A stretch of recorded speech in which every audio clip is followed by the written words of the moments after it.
그들이 가서 계신 데를 보고 그날 함께 거하니 때가 10시쯤 되었더라. 아멘.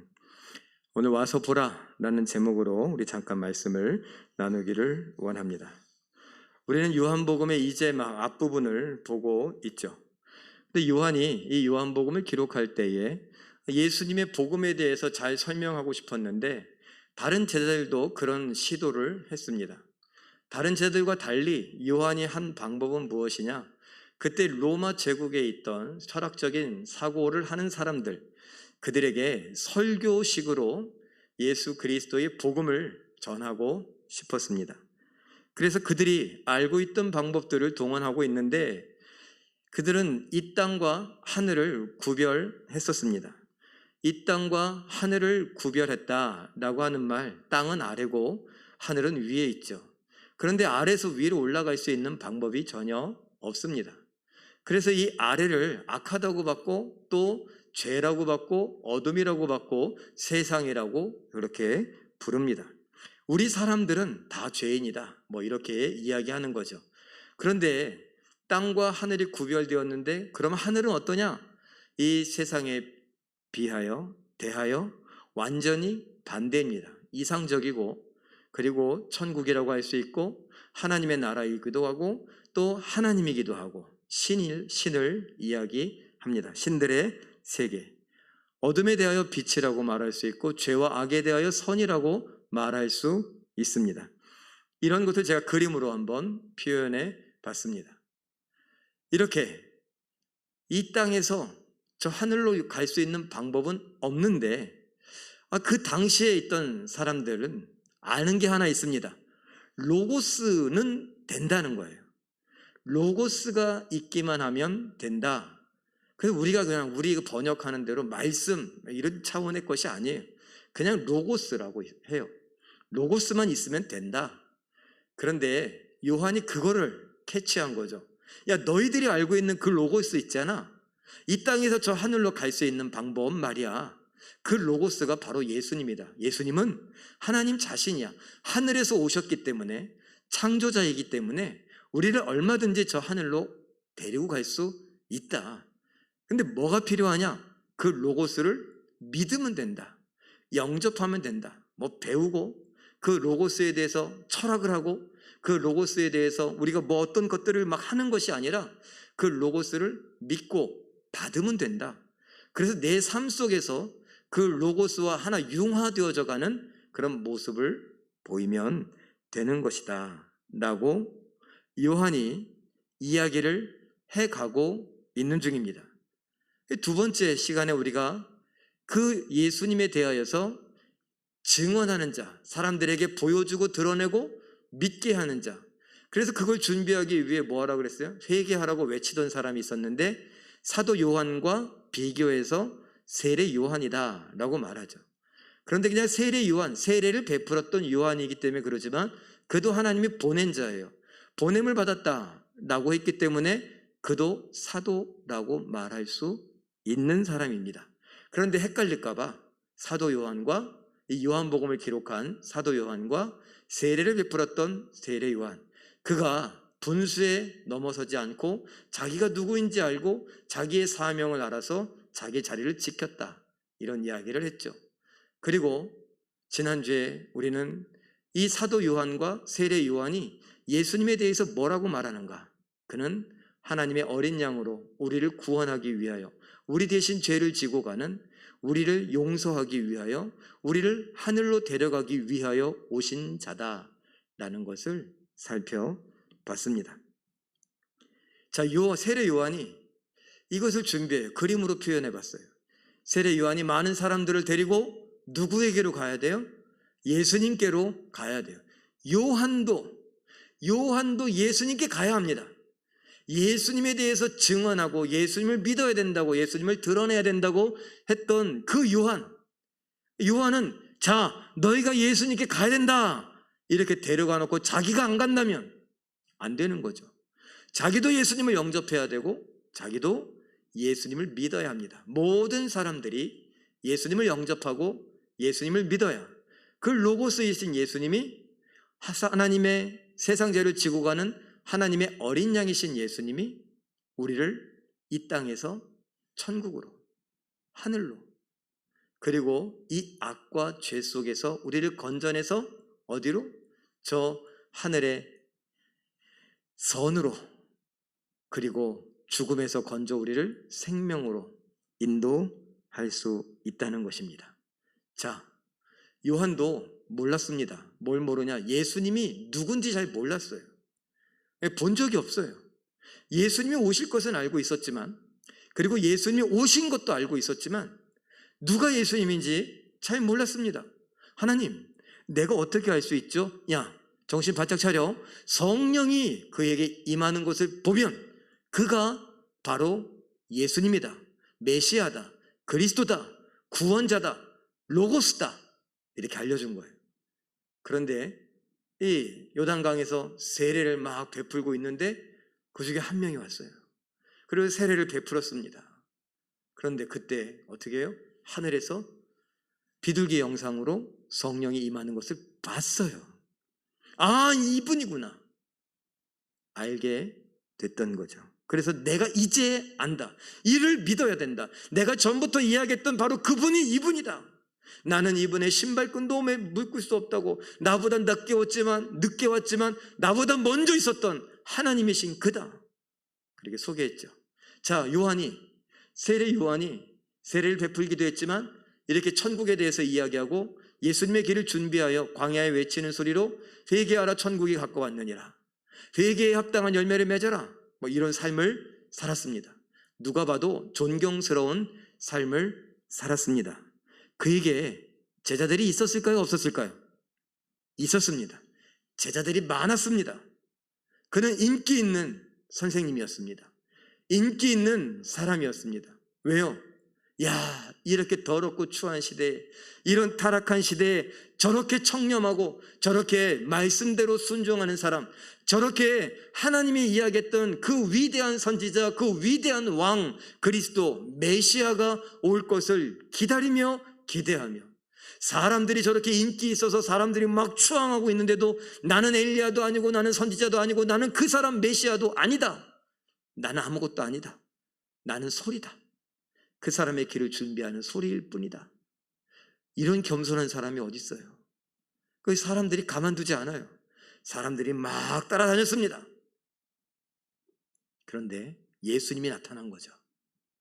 요한도 몰랐다가 아, 저분이 예수님이구나 라는 것을 알게 된 거죠. 그는 아까 사람들과 함께 예수님을 믿어야 된다, 영접해야 된다 라고 하는 것을 인지했습니다. 자, 요한복음 1장 36절 37절 말씀 자막을 보고 함께 읽어볼까요? 시작. 예수께서 건의심을 보고 말하되 보라, 하나님의 어린 양이로다. 하나님의 어린 양이신 예수를 따르라. 요한의 두 제자가 그의 말을 듣고 예수를 따르거늘.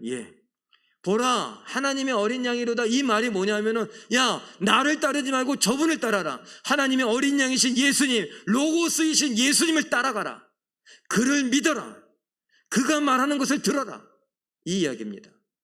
그 두 제자가 그 말을 듣고 예수님을 따라갑니다. 성경에 보니 그 두 명 중에 한 명은 누군지 모르지만 다른 한 명은 정확하게 알릴 수 있어요. 그 한 명이 베드로의 형제인 베드로와 안드레 막 이랬을 때 그 안드레다 라고 알려줍니다. 그래서 이 두 제자, 특별히 안드레가 어떻게 해요? 자기의 스승이신 세례 요한, 그 요한의 말에 순종하여 그가 오실 것이라고 했던, 기다려야 된다고 했던, 우리를 구원하는 로고스라고 했던 그 예수를 따라갑니다. 그런데 그를 예수님을 따라갔는데 예수님께서 그들을 바라보면서 너희는 뭘 원하냐? 이런 거예요. 왜? 뭐 때문에? 이런 질문을 하십니다. 1장 38절 말씀 함께 읽어볼까요? 시작. 예수께서 돌이켜 그 따르는 것을 보시고 물어 이르시되 무엇을 구하느냐? 이르되 랍비, 선생님이여 어디 계시오니이까?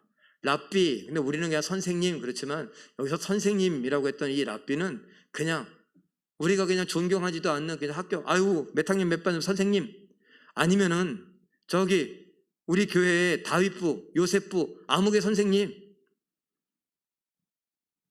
그냥 그 정도가 아닙니다. 내가 사랑하는 선생님, 내가 존경하는 선생님, 위대한 선생님. 우리 옛날 말로 선생님의 뭐도 안 밟아요? 그림자도 밟을 수 없는, 정말 임금님 같은, 왕 같은 선생님. 그 말은요, 당신 말에 나는 순종하겠습니다. 아니, 당신 말에 나는 복종하겠습니다. 라는 것입니다. 자, 그렇게 말하는 두 제자에게 요한의 제자가 지금 이렇게 넘어오고 있어요. 그걸 예수님 보시고서 무엇을 구하느냐? 너희는 왜 선생을 바꾸느냐? 왜 나를 따라오느냐? 나에게서 뭘 원하느냐? 이런 식입니다. 다시 말해서 너희는 정체가 뭐냐? 이런 거죠. 그런데 선생님, 위대하신 선생님, 우리는 위대하신 선생님 말씀에 복종하겠습니다. 자, 선생님 어디에 계십니까? 그 말은요, 선생님 가는 곳에 내가 가겠습니다. 선생님께 가르침을 받고 싶습니다. 선생님께 내가 생명을 얻고 싶습니다. 뭐라 그랬어요? 세상 죄를 지고 가는 하나님의 어린 양이다. 저를 따라야 된다. 저를 믿어야 된다. 제가 믿고자 하니 무엇을 믿으면 되겠습니까? 이런 겁니다. 1장 39절 말씀, 예수님이 대답을 한번 읽어보죠. 시작. 예수께서 이르시되 와서 보라. 그러므로 그들이 가서 계신 데를 보고 그날 함께 거하니 때가 10시쯤, 오후 4시쯤 되었더라. 10시쯤, 그래서 10시쯤이 그냥 오전 10시라는 학설도 있습니다. 그러나 일반적으로 오후 4시였다라는 것이 그냥 정설로 이렇게 여겨집니다. 어찌됐건 시간은 그렇게 중요하지 않아요. 우리의 이해를 돕기 위해 순서적으로 그냥 설교하는 데 있어서 편의상 그렇게 해놓았을 가능성이 높습니다. 어쨌건 우리가 잘 아는 대사 있죠? 오늘 제목이기도 한데, 이런 대사가 어디에 많이 쓰였느냐? 학생들, 청년들 전도 집회할 때 많이 썼죠. 와서 보라. 또 와서 보라 그러니까 별로 폼이 안 나서 영어로 come and see 이래갖고 초대장을 만들기도 하고 그랬던 기억이 많이 납니다. 자, 와서 보라. 예수님, 우리가 예수님을 따르고 싶습니다. 우리에게 가르침을 주실 수 있겠습니까? 예수님 어디에 계십니까? 이렇게 질문할 때에 예수님 뭐라고요? 그래, 와서 봐라. 이런 말씀을 합니다. 그래서 우리는 그냥 오다, 보다, 와서 보는 거, 그냥 굉장히 표면적으로 생각하기도 합니다만, 요한복음을 쭉 살펴보면서 이 의미가 무엇인지 한번 보죠. 요한복음 1장 39절에 와서 보라 라는 의미가 뭐냐? 그냥 단어 하나씩 볼까요? 와서, 오라라는 말이죠. 오라라는 그 헬라어, 그리스어 단어를 보니까 따르라 라는 의미가 있어요. 그리고 뭐가 되라? 제자가 되라. 아니, 오라고 하는 말에 제자가 되라, 이런 의미가 있다라는 거예요. 근데 이거는 제가 보기에 그냥 어떻게 볼까요? 관계적인 해석인 것 같아요. 선생님이 와라, 그러니까 내 제자가 되라, 이거죠. 나를 따르라, 이런 의미로 해석을 하는 거죠. 오라 라는 말에 나를 따라와라, 나의 제자가 되라, 이런 의미가 있습니다. 요한의 제자를 지금 예수님께서 당신의 제자로 받아주시는 거죠. 그리고 그 다음 와서 보라 그랬습니다. 보라. 그럼 보라라고 하는 헬라어 단어 호라오라고 하기도 하는데, 그 단어의 의미가 뭐냐? 깨달으라, 경험하라, 신중하라, 관찰해라, 잘 살펴봐라. 그런데 제가 노란색으로 썼어요. 뭐라고요? 증언하라 라는 말도 있습니다. 네가 와서 잘 관찰하고 신중하게 살펴보고 자세히 보고서 깨닫고 경험하고, 그래서 어떻게 해요? 그걸 그냥 가만히 갖고 있는 것이 아니라 그 결과까지도 이야기하는 거예요. 보라라고 하는 그 말에 보고 난 결과까지도 의미를 포함하고 있다는 겁니다. 그럼 보고 난 결과가 뭐예요? 내가 예수님을 봤으니, 하나님의 아들이신 세상 죄를 지고 가는 하나님의 어린 양을 봤으니 어떻게 해야 돼요? 가서 증언할 수밖에 없어요. 왜요? 예수님 자체가 복음이에요. 예수님 자체가 복음입니다. 그는 이 헬라 문화에 살고 있던, 그리스 철학에 젖어 있던 그 로마 제국 사람들에게 무엇이라고요? 이 땅과 하늘을 연결시켜 줄 수 있고 땅에서 하늘로 갈 수 있는 유일한 길이에요. 진리예요. 뭐요? 로고스예요. 야, 내가 살다가 로고스를 만났다. 이거는 로또 복권 받은 것보다 훨씬 더 큰 복이에요. 기쁨이에요. 감격이에요. 그래서 이걸 복음이라는 거예요. 내가 로고스를 만났는데, 여러분 우리가 살다가 유명 연예인이라도 보면 어떻습니까? 연예인 봤다고 지금 같으면 막 스마트폰 꺼내갖고 막 사진 찍고 영상 찍고 가서 저 같이 사진 한번 찍을 수 있을까요? 막 이러고, 그게 뭐 얼마나 대수라고. 옛날 같으면 어때요? 막 사인 한 받으려고 막 노트 꺼내갖고 사인 좀 해달라고 막 그래요. 심지어는 조금 더 지난 세대는 어떻게 막 그냥 우통을 벗고 뭐 이 와이셔츠 이쪽에다가 해달라고, 등판에 해달라고, 사인해달라고 막 그러고, 팔에다 해달라고 그러고 그래요. 너무너무 귀한 사람이라고, 내 평생에 당신을 만나리라고 상상도 못했는데 만나서 너무 좋다고 그래죠. 옛날엔 조선시대나 뭐 그 전에도 왕의 얼굴 보는 거 볼 수 있어요? 못 봐요. 왕이 지나가도 얼굴을 들면 그 얼굴을 그냥 가만히 안 둔다고요. 어디 감히 왕의 얼굴을 뭐라 그랬어요? 용안이라고 했잖아요. 용안을 어떻게 봐요? 그런데 왕이 불렀어요. 고개를 들라. 그럼 뭐라 그래요? 성은이 망극하나이다 그러잖아요. 세상 누구도 만날 수 없는 그냥 철학적인 이야기인 줄로만 알았어요. 그냥 성경에 나오는 막연한 이야기인 줄로만 알았어요. 구약 성경에서는 뭐라고 말해요? 메시아라고 말합니다. 그 메시아는 다윗의 후손이에요. 왕으로 기름 부음을 받고 이 땅에 와서 우리를 구원할 왕이다, 영원한 왕이다, 이런 예언들이 되어져 있었어요. 그 예언된 예언의 왕을 만났으니 세상 사람들이 아무리 철학을 하고 아무리 고민을 하고 아무리 명상을 하고 아무리 사색을 해도 만날 수 없고 발견할 수 없었던 그 로고스를 내가 봤으니 난 어디 가는 거예요? 이제 나는 이제 하늘에 가요. 난 이제 이데아 이상세계로 가요. 절대선으로 가요. 빛으로 가요. 생명으로 가요. 하나님 나라로 가고 하나님께로 가요. 그러니 이게 얼마나 기쁜 거예요.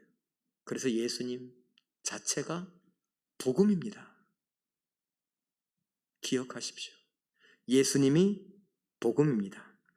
자, 오라라고 하는 말에 제자가 되라, 받아주심이에요. 보라라고 하는 말이 뭐예요?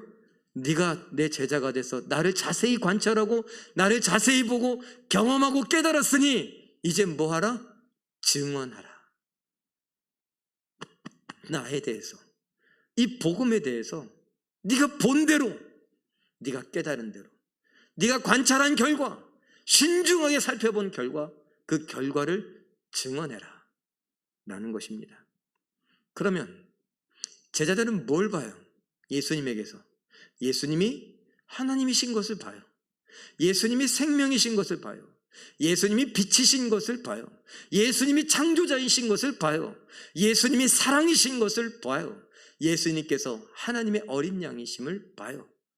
하나님이 친히 준비하신 하나님의 어린 양, 하나님과 사람을 화해시킬 수 있는, 그 사이를 가로막고 있는 모든 죄를 제거하실 수 있는 화목 제물이 되심을, 우리의 속죄 제물이 되시는 것을 봅니다. 서열 1위 저 하늘에 있는 왕이, 서열 꼴찌 내 발을 닦아주는 가장 낮은 종, 가장 낮은 노예가 되셨어요. 누구도 십자가에 못 박히고 싶어 하지 않는데 그 수치스러운 십자가에 가장 극악무도한 죄인이 당하는 그 처형, 나무 십자가에 못 박혀 죽는 것을 제자들이 면밀히 살피고 신중하게 살피고 자세히 관찰하고 그래서 알게 되고 깨닫고 경험하고 이제 어떻게 해요? 증언하는 거예요. 그래서 쉽게 말하면 이렇게 정리할 수 있습니다. 오라 보라라고 하는 건 깨닫고 제자가 되어서 뭐 하라고요? 증언하라. 그냥 한마디로 말하면 이겁니다. 요한복음 1장 43절 빌립을 부를 때 예수님께서 말씀하셨는데 읽어볼까요? 시작. 나를 따르라. 나를 따르라.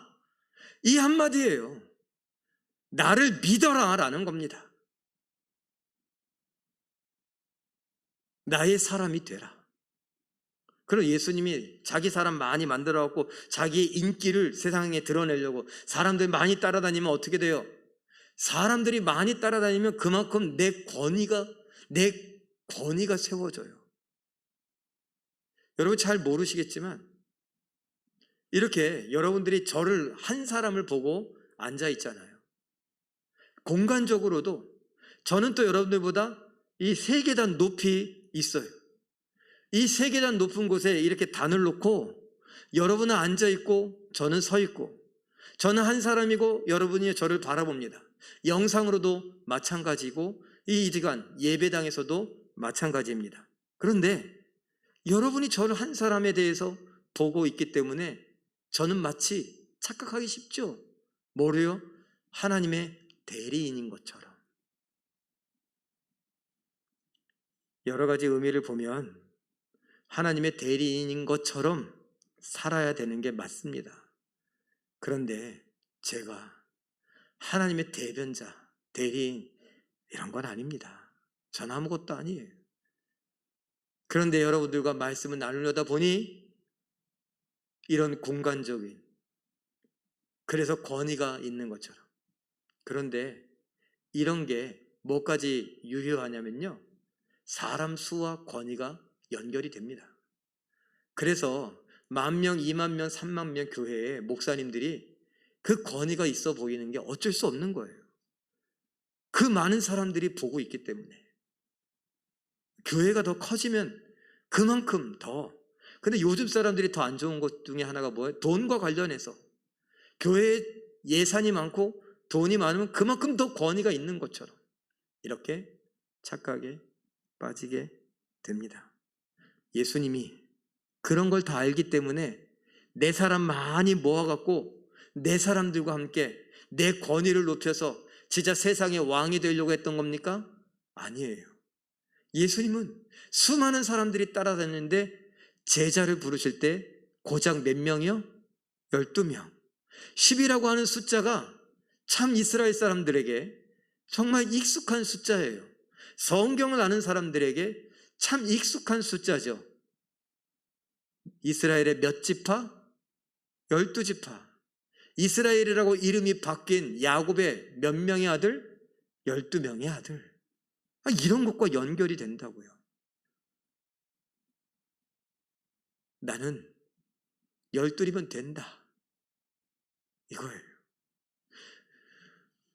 장정만 5,000명. 그걸 곱하기 3하면 약 15,000명.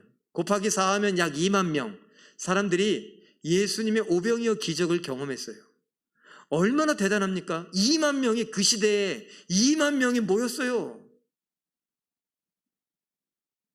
다른 랍비들은, 다른 철학자들은 꿈도 못 꾸는 일이에요. 소크라테스가 유명했지만 소크라테스를 추앙하는 자가 2만 명씩 모여서 아니에요.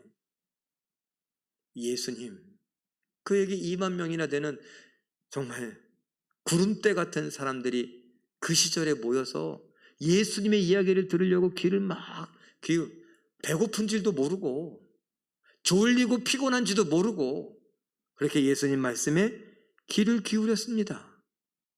그런데 그를 왕 삼으려고 하는 그 2만 명의 원함, 선생님, 선생님, 선생님 같은 분이야말로 우리의 왕이십니다. 우리 왕이 되셔야 합니다. 우리를 저 로마로부터 지켜주셔야 합니다. 저 빌라도로부터 우리를 지켜주셔야 합니다. 그런데 어떻게 해요? 그 예수님이 그 자리를 피하세요.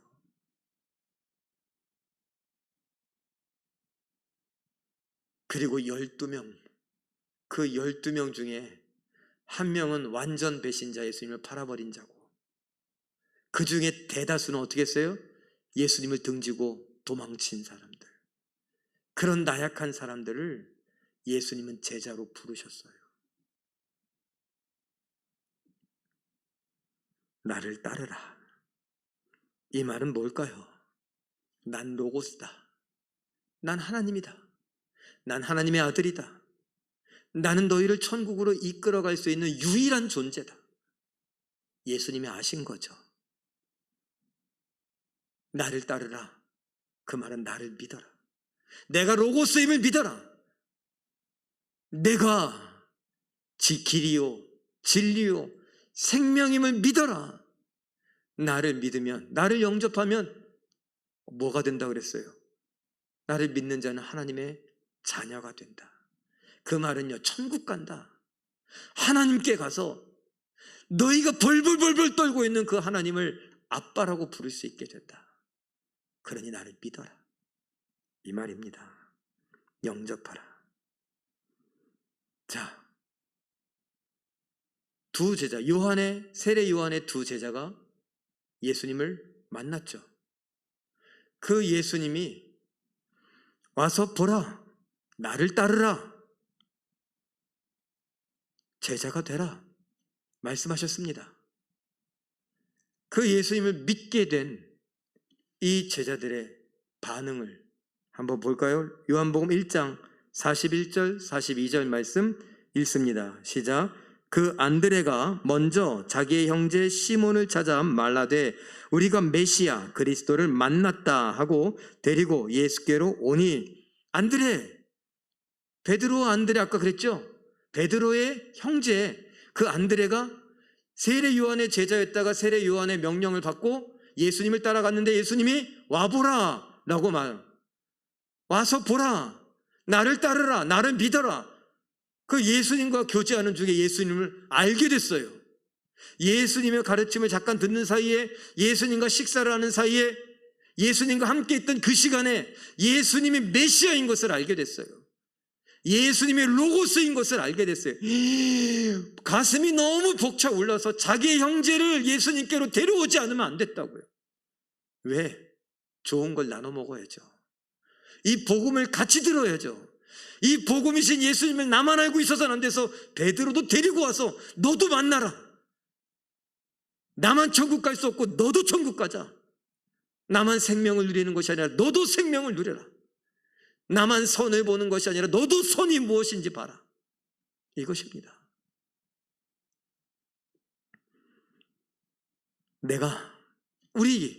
나하고 네가 잘 아는 그 세례 요한 선생님의 제자 있잖아. 우리가 유대인이니까 구약 성경에서 예언되어진 메시아, 기름 부음을 받은 자, 우리를 구원할 자, 그를 봤다. 그를 만났다. 너도 만나자. 그래? 진짜 메시아를 만났단 말이야? 진짜 그리스도를 만났단 말이야? 다른 말로, 헬라 말로 말하면, 헬라인들이 아는 식으로 말하면 네가 로고스를 드디어 봤다고? 이거예요. 그럼 넌 천국 가는 거야? 이 말이에요. 너는 저 하늘에 가는 거야? 이 말이라고요.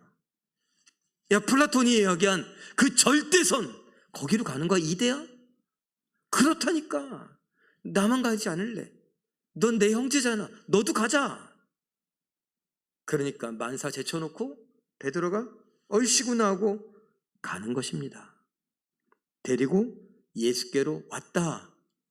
베드로가 안드레의 이야기를 듣고 로고스, 메시아, 구원자, 예수 그리스도를 만나기 위해 온 것입니다. 그것만 있을까요? 두 번째 반응이 있어요. 요한복음 1장 45절 46절 말씀 자막을 보고 한번 읽어보죠. 시작. 빌립이 나다나엘을 찾아 이르되 모세가 율법에 기록하였고 여러 선지자가 기록한 그의 그리스도를 우리가 만났으니 요셉의 아들 나사렛 예수니라. 빌립이 이르되 와서 보라 하니라. 여기도 보세요. 빌립 아까 뭐라 그랬어요? 43절에 예수님께서 나를 따르라 이렇게 말씀하셨어요. 내 제자가 되라, 나를 믿어라. 그리고 빌립이 그 신적인 명령에 순종했어요. 그래서 예수님을 따라갑니다. 예수님을 면밀히 살펴봅니다. 예수님과 교제하는 중에 예수님이 복음인 것을, 예수님이 그리스도요 메시아요 로고스인 것을 깨달아 알게 됐던 거죠. 그리고 그와 친했던 사람 누구요? 나다나엘을 찾아갑니다. 야야야야, 나다나엘, 야, 내가 그 메시아를 만났다. 너 성경 잘 알지? 그걸 알지? 성경에서 예언되어진 그 기름 부음 받은 자, 다윗의 후손, 다윗과 같은 자가 왔다. 정말? 어디서? 내가 봤어. 그래? 그 누군데? 그는 나사렛 예수라. 아야, 성경에, 야, 나사렛, 아유, 그거 아니야. 나사렛에서 무슨 선한 것이 나겠냐? 나사렛에서 어떻게 메시아가 나느냐 이 말이에요. 어디서 나야 돼요? 다윗의 동네 베들레헴에서 나야지. 다윗의 혈통이니 베들레헴에서 나야지. 적어도 예루살렘에서 나야지. 어디? 나사렛 저 촌에서. 그러니 뭐라 그래요? 아니야. 네가 가서 보면 돼. 그래서 뭐라고요? 와서 보라 라고 그래요. 내가 만났으니 가자. 너도 가서 보면 된다. 예수님이 와서 보라고 하셨던 그 말씀을 지금 빌립이 나다나엘에게 똑같이 하고 있어요. 근데 원래는 뭐라고 해야 돼요? 가자. 가서 보자라고 하는 거죠. 그런데 마치 예수님께 속한 것처럼 뭐예요? 믿었으니 빛의 자녀가 된 거예요. 하나님의 자녀가 된 거예요. 그런데 나다나엘은 지금 믿어요, 안 믿어요? 예수님을 알아요, 몰라요? 로고스가 뭔지, 메시아가 뭔지, 그리스도가 뭔지 아직 몰라요. 그냥 막연하게 오실 거다라고 하는 말씀에 대한 기대감만 있을 뿐이죠. 그러니 아직 세상 어둠 가운데 있는 거예요. 빌립은요, 예수님의 나를 따르라, 와서 보라 라고 했던 말에 순종해서 어떻게 됐어요? 그는 빛에 들어갔어요. 선에 들어갔어요. 예수께 들어갔어요. 하나님을 아빠라고 불러요. 그러니 빛에 속한 빌립이 저 어둠에 있는 나다나엘을 향해 말합니다. 그 나다나엘 내 옆에 있어도 마찬가지예요. 경계선이 있어요. 나는 빛에 속했고 나다나엘은 어둠 속에 있어요. 그러니 뭐라 그래요? 와라! 와서 봐라. 마치 예수님이 이야기하신 것처럼.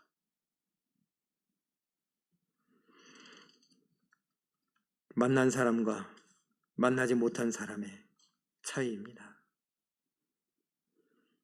그런데 조금 뒤에 가보면 예수님을 만난 사람이 똑같은 반응을 보이는데 세 번째 반응을 보면 요한복음 4장 29절 30절입니다. 이 이야기는 사마리아 여인, 수가성이라고 하기도 하죠. 우물가의 여인이라고도 합니다. 한번 읽어볼까요? 시작. 내가 행한 모든 일을 내게 말한 사람을 와서 보라. 이는 그리스도가 아니냐 하니 그들 사마리아 동네 사람들이 동네에서 나와 예수께로 오더라. 와서 보라. 이 여인은 뭐예요? 사람들에게 외면당하는 사람이고 손가락질 당하는 사람이에요. 그냥 죄인이에요. 남자 밝히는 사람, 결혼도 수도 없이 한 사람, 남자가 수시로 바뀌는 사람. 아유, 저렇게 예쁜 여자. 그래서 사람들 눈을 피해서 가장 뜨거운 때, 남들 다 쉴 때 조용히 가서 물 떠 갖고 오는, 야, 이 물 좀 안 떴으면 좋겠다. 늘 그런 마음을 갖고 있는 여인이에요. 사람들 만나는 게 너무 힘든 여인이에요. 그런데 예수님을 만나고 예수님과 잠깐 대화하는 사이에 이가 나 같은 죄인을 용서하기 위해 나 같은 죄인을 저 천국으로 데려갈 구약 성경의 메시아, 신약에서 말하는 그리스도, 그리고 세상 사람들이 말하는 로고스, 우리가 말할 수 있는 구원자라는 걸 알게 된 거예요. 여기 복음이 있구나. 여기에 정말 귀한 복음이 있구나. 그래서 그 물동이 어렵게 뜬 그 물, 그거 내팽개쳐 놓고 이제 그 물도 중요하지 않은 거예요. 예수님 뭐라 그랬어요? 나를 믿는 자는 그 배에서 생수가 솟아나리라. 그 물도 중요하지 않고 달려가서 자기가 늘 피해왔던 사람들을 데리고 와요. 와서 보라. 그 여인은 누구께 속했어요? 예수께 속했어요. 진리에게 속했고 선에 속했고 빛에 속했어요. 생명에 속했어요. 그 동네 사람들은요, 그 여인은 아무리 손가락질했어도, 잘난 척했어도, 착한 척했어도 그들은 어둠 가운데 있어요. 사망 가운데 있어요. 죄 가운데 있어요. 왜? 예수님을 모르니까, 예수님을 믿지 않으니까. 그래서 예수님께 속했던 이 여인이 그들에게 가서 가서 보자 라고 하는 것이 아니라 빛에 속한 사람, 어둠에 속한 사람에게 와라, 와서 보라. 나를 보라고요? 아니에요. 예수님을 봐라 라는 것입니다. 네 번째 반응도 있습니다. 조금 더 뒤로 갑니다. 사도행전 22장 21절 말씀 자막을 보고 읽어보죠. 시작. 주께서 나더러 또 이르시되 떠나가라. 내가 너를 바울을 멀리 이방인에게로 보내리라 하셨느니라. 멀리 이방인에게로 보내리라. 이스라엘 사람들, 유대인들이 너를 거절하니 난 이제 너를 이방인들에게로 보내노라. 바울, 사울이었을 때 그를 다메섹 도상에서 다메섹으로 가는 그 길에서 예수님께서 뭐라고 말씀하십니까? 너는 이방인을 위하여, 왕들을 위하여 준비된 나의 그릇이다 라고 했습니다. 때가 됐다. 이제 이방으로 가자. 유대인들이 거절했으니 이방으로 가자. 가라. 근데 바울이 갈까요, 안 갈까요? 가요. 왜요? 예수가 복음이거든요. 예수가 로고스거든요. 구원자거든요. 그를 믿어야 되거든요. 사람들에게 그를 믿어야 된다고 그 이야기를 알려주어야 되거든요. 여러분 지금 생각해 보세요. 어떤 사람이 지금 코로나19가 막 이렇게 하고 있는데 백신도 맞고 이러잖아요. 그런데 이게 저기 독감 예방 주사 맞는 것 같기도 하고, 그런데 또 이렇게 TV에 나오는 거 보니까 무슨 여러 가지 증상도 있고, 야, 이거 어렵네, 이거. 마음이 좀 떨리기도 해요. 그래서 제가 뭐라 그랬어요? 떨리시는 분 접종은 해야 될 것 같고, 그런데 떨리시는 분 저한테 알려주시고, 날짜도 알려주시고, 그래서 기도하겠다고. 그랬더니 몇 분이 알려주셔갖고 제가 기도하고 있어요. 오늘 접종하시는 분도 제가 전화했어요. 어떻게 잘 맞으셨어요? 어제 접종하신 분도 제가 전화했어요. 잘 맞으셨어요? 떨려요? 아파요? 걱정하지 마세요. 기도하고 있으니까. 그럴 일은 없겠지만 혹시라도 몸이 좀 안 좋거나 그러면 또 전화 주세요. 알려주세요. 그런데 어떤 사람이 개발했어요. 이건 부작용도 없대요. 주사 맞는 것도 아니래요. 그냥 반창고 같은 거 이런 거 하나를 여기 손등에 하나 붙이면 된대요. 예를 들어 아무리 검사를 해도 완벽해요. 부작용 제로. 코로나19를 이길 수 있대요. 여러분 어떻게 하시겠습니까? 그 사실을 알았다면. 백신을 맞아도 조심해야 된대요. 알고 계세요? 백신 맞았다고 그냥 룰루랄라 하면 잘못하면 안 된대요. 그런데 그런 걸 개발했어요. 여기다 손등에 붙이기만 하면, 하루만 붙이면 이제 뭘 조심해야 되고 이런 거 없어요. 그냥 샤워해도 되고 세수해도 되고 다 해주면 돼요. 그게 방수 처리되어 있어서. 그런 게 어디 있어요? 그러면은 그냥 저라도 몇 개는 사갖고 그냥 다 나눠줄 거예요. 저가 만약에 그런 걸 알았다면 우리 교인도 이번 주에 다 나눠드릴 거예요.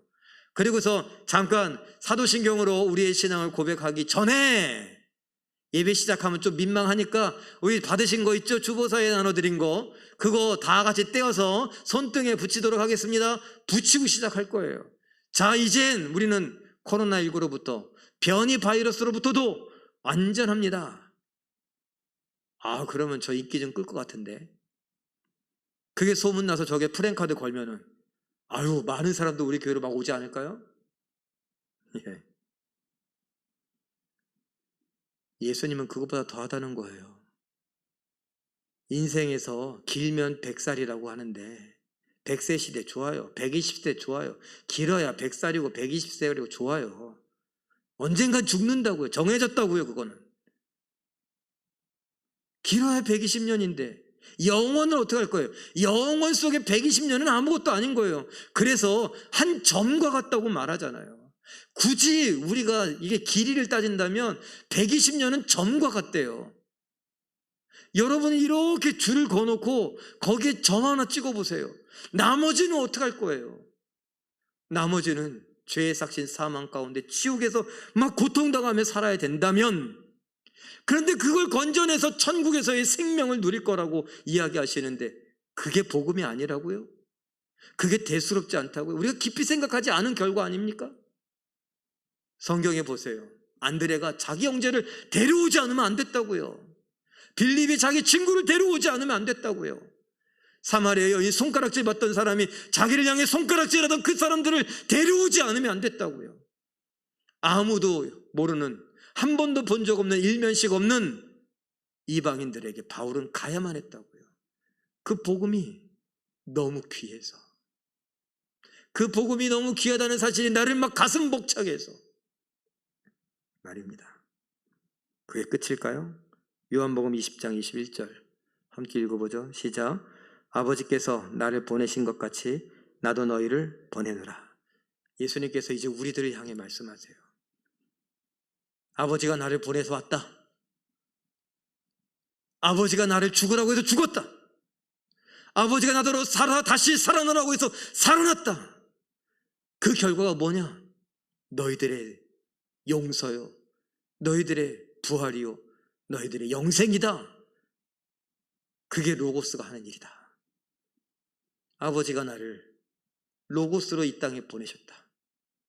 참 쉽지 않다. 고되다. 그러나 보내셔서 왔다. 너희들 어떡할래? 내가 너희를 보낸다.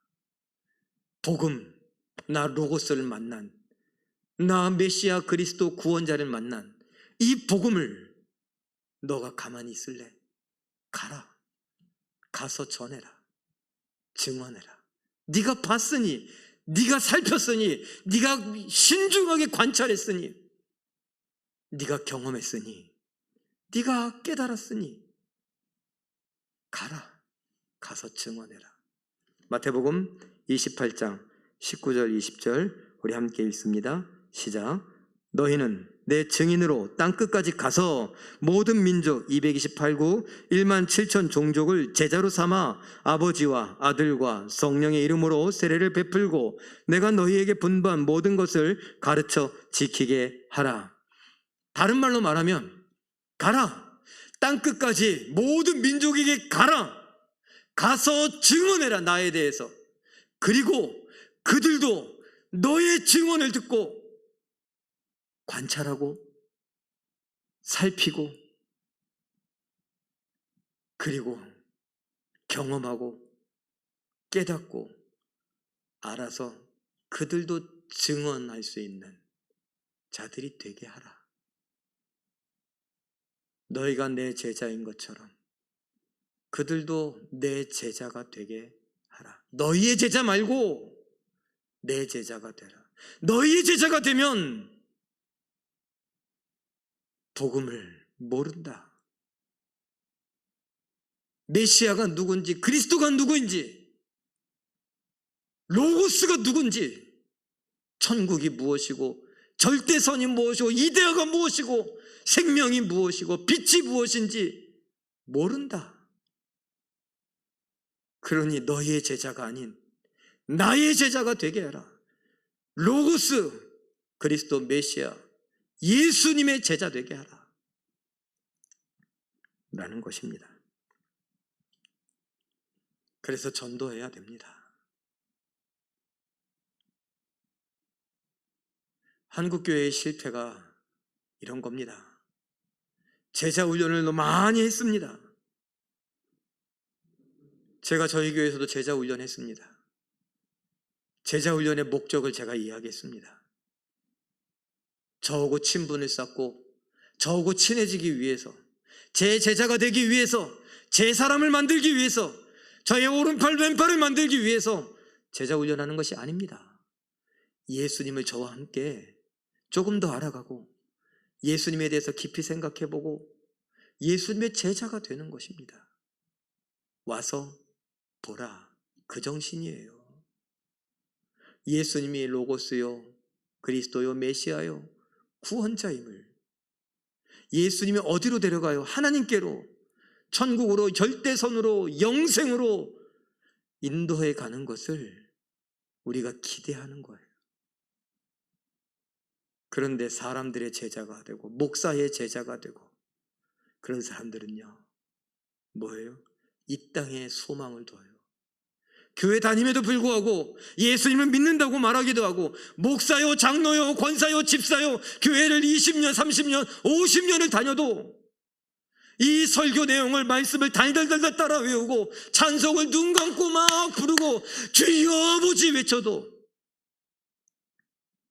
이 땅에 소망을 두고 아파트를 몇 채씩 갖고 사람들이 올리니까 전셋값을 뭐 터무니없이 올리고 월세를 비싸게 받고 그것이 하나님이 내게 주신 복이라고 즐거워하면서 살아요. 그걸 내 자식들에게 물려주고 내 자식은 고생하지 않기를 바라고 이 땅에서 편안하게 살기를 바라며 이 땅이 전부인 것처럼 살아요. 천국에 대한 기대가 없어요.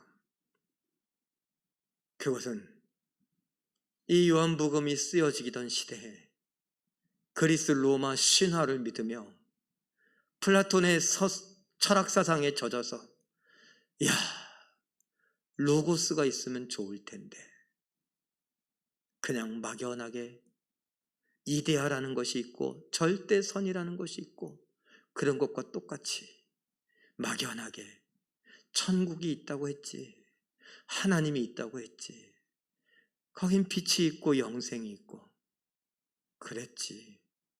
그리고 끝이에요. 내가 갈 수 없는 곳, 나하고 상관이 없는 곳, 그냥 그것으로 생각이 끝나버려요. 그럼 어떻게 살아요? 여기에서 열심히 살아야죠. 피 터지게 싸우면서 어떻게든지 올라가야죠. 그래야 많은 돈을 벌 수 있고 많은 혜택을 누릴 수 있고 많은 권리를 받을 수 있고 많은 사람들이 나를 위해 줄 수 있고 많은 사람들이 나를 이해해 주고 내 말에 복종하고, 오셨습니까? 오셨습니까? 그래. 얼마나 폼나요.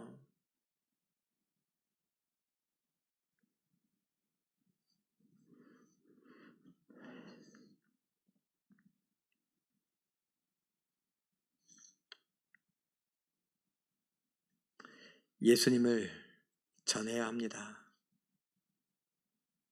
제가 잘못된 생각을 했어요. 제가 오늘 교육자들에게 내가 설교를 좀 방법을 바꿔서 세상적인 설교를 좀 해야 될 것 같다 그랬는데 말씀을 전하는 중에 찔려서 못하겠어요.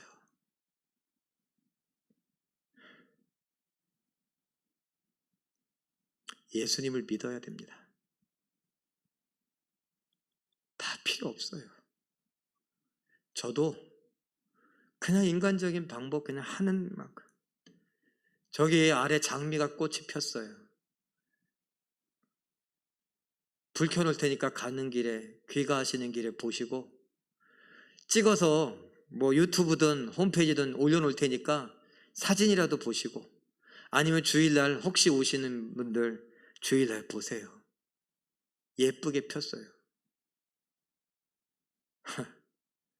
담임 목사가 참 한심하게 그 꽃을 애지중지하며 비 맞히면 꽃이 질까봐 끌고 들어오고, 햇빛 나면 햇빛 먹고 조금 예뻐지라고 또 이렇게 내놓고. 왜요? 성도들이 보고 아 이쁘다 그러면서 미소라도 지으라고. 미쳤어요 제가. 예수님 때문에 기뻐하고 예수님 때문에 행복해하고 예수님 때문에 마음의 평안을 누리고 좋다고 해야 되는데 그게 안 된다고. 꽃이라도 좀 보고.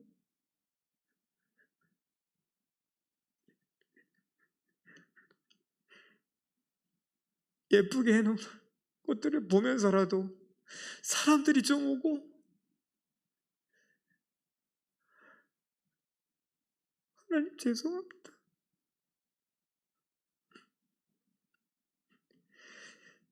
예수면 되는데, 예수가 복음인데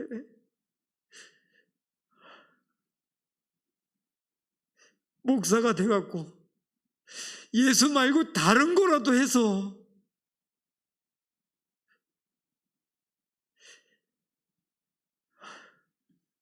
죄송합니다.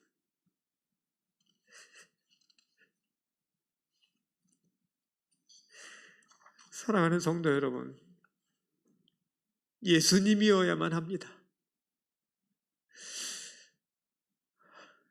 예수님이어야만 합니다. 예수님 아니면 안 돼요. 돈 많이 벌어도 안 돼요. 아파트가 몇 채가 돼도 안 된다고요. 대기업의 임원이 돼도 소용없어요. 복음이어야 돼요. 예수님이어야 돼요. 그 예수님을 우리가 믿는다고요. 그 예수님 때문에 내가 막 가슴이 벅차서 내가 증인이 되어야 돼요. 증언해야 돼요.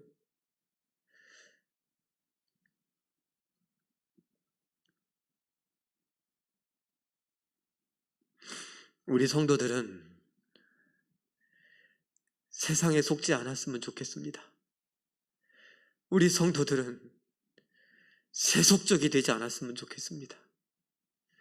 세상에 살면서 세속화되지 않는 세상과 구별된 거룩한 성도로 복음을 가진 자로 사람들에게 가자 그러는 게 아니라 나는 이미 빛에 속했기 때문에 생명에 속했기 때문에 예수를 모르는 자 사망과 어둠 속에 있는 자 와라 내게로 와라 내가 있는 이 빛으로 와라 생명으로 와라 예수께로 와라 그렇게 증언할 수 있는 우리 모두가